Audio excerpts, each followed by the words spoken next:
सरपंच हंसकर अपने घर लौट आता है।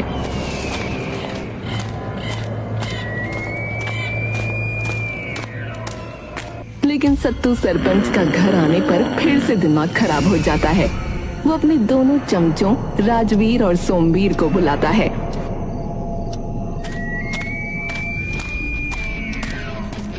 क्यों रे? तुम लोगों को ना लगती गर्मी रात को है?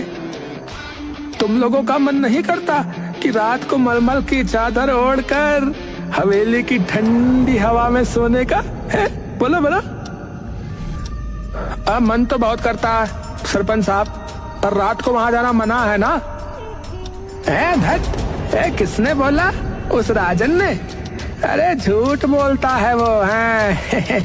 कह रहा था कि तोते ने बोला है। अरे कौन सा तोता, कैसा तोता है? और किसी गांव वालों को तो ना दिखावो कभी। बात तो ठीक है सरपंच साहब आपकी, तो वे चलते हैं हवेली, और इससे पहले कि हमें कोई देख ले हम भोर के वक्त पर ही वापस लौट आएंगे। ये की ना तूने सत्तू सरपंच, एकदम टंच जैसी बात है। शाबाश शाबाश, चलो चलो। ना भैया ना, मैं नहीं जा रहा, मुझे तो डर लगता है। वो हवेली जादुई है, क्या पता आया भी हो कोई तोता। मैं नहीं उलझता ऐसी चीजों में। हाँ अरे जा डरपोक कहीं का है, अपने भाई जैसा बनकर देख, वो कैसे झट से तैयार हो गया जाने के लिए। देख चल रहे राजवीरा, हम दोनों ही चलते हैं, चल। सत्तू और राजवीर दोनों रात को हवेली चले जाते हैं, पर अगले दिन जब वो वापस जादुई हवेली आते हैं तो उनके साथ अजीब चीजें होने शुरू हो जाती हैं। सत्तू रसोई में जाकर लड्डू मांगता है।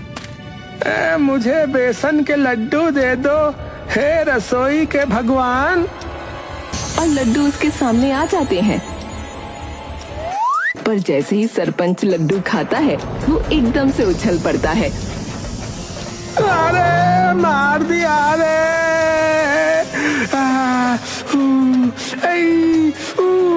अरे बेसन के लड्डू में इतनी सारी मिर्ची कैसे आ गई?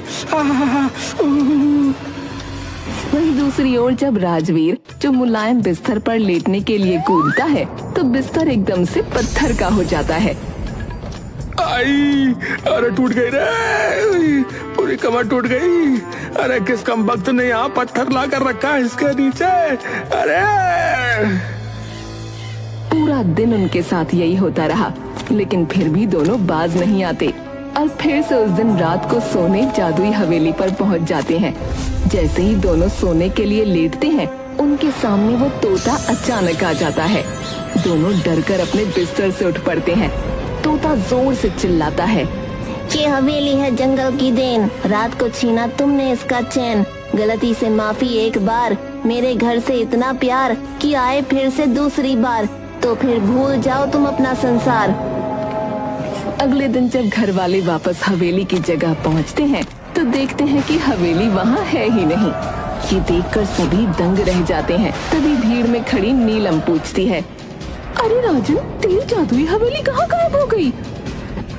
अरे पता नहीं, कल तक तो यहीं थी, तुमने भी तो देखा था।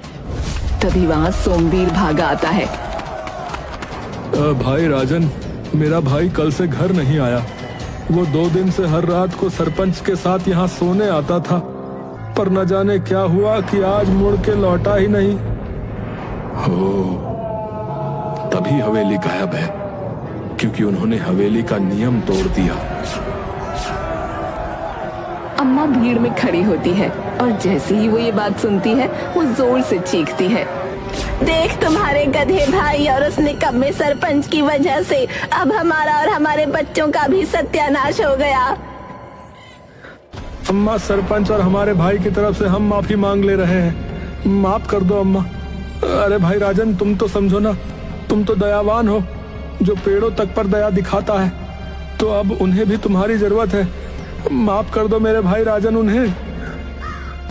राजन थोड़ी देर सोचकर जवाब देता है, ठीक है, कर देंगे माफ। राजन हवेली जहाँ होती थी उसके सामने जाकर हाथ जोड़ लेता है। हे जादुई हवेली, तुम प्रकृति की देन हो, हम सबको खुद में सवारे रखती हो, जैसे एक माँ अपने बच्चे को अपने कोख में सवार के रखती है। तभी जादुई हवेली एकदम से सबके सामने एक तेज रोशनी में से निकलकर आ जाती है